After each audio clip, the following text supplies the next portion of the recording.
Hulaan niyo kung sino ako. May magnifying glass ako. Tapos, hanap ako ng clues. Ay, alam ko na! Isa kang detective! Tama po, Ate Shaira. Oh, nice one! Eh, Mikmik, alam mo ba na ang mga detective ay marunong kumuha ng fingerprints? Yun po ba yung marka na naiiwan ng daliri natin, Kuya Chris? Tama ka dyan! At ituturo ko sa inyo kung paano mag-collect ng fingerprints. Gusto niyo ba yun? Ay, opo. Ha? Yes, okay. Ang mga kailangan lang natin, meron tayong dapat cellphone, pulbos, clear tape, scissors, at brush. At syempre, daliri Daliri natin. kasi yun yung yun yung magde-determine kung sino ba ang nagnakaw or gumalaw ng mga bagay na dapat hindi. Okay, so simple lang. Hawakan ko tong cellphone. Text ako. Iwan ko. Yun na. Alright. Ayan Dyan na. na. So ano gagawin next, Ate Shaira? Nakikita mo na ba yung fingerprint?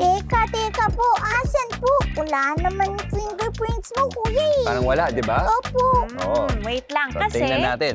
lalagyan natin ng pulbos ngayon ito. So, tingnan mo parang mga stars. Oo nga. Tapos, Tapos ano next, Ate Shai? ibabrush natin, Kuya Chris, yung sobra. Mga excess. Ayan na, lumalabas na. Hala, naku, mahuhuli na ako, Mikmik. Mahuhuli na ako. Oo nga, fingerprints si Kuya Chris. Oh, diba? So, meron tayong option din to preserve it, okay? Para makuha natin at madala natin sa mga testing facilities at ma-identify kung kaninong fingerprint ba yan or pwede natin i-match dun sa mga suspect, di ba? So, kukuha tayo ng clear na tape. Kuya Chris. Ganun pala yun. Yan na, tingnan natin. Oh, so pinaplatan niya, Kuya Chris. Tapos, ayan na, Mikmik. Yan, tingnan mo. Na-transfer yung impression dito sa tape. Galing! Ayan, pwede na tayo maging detective, Mikmik, di ba? I believers, may iba pang diskarte ang mga detective at investigador sa pag-identify ng mga kriminal.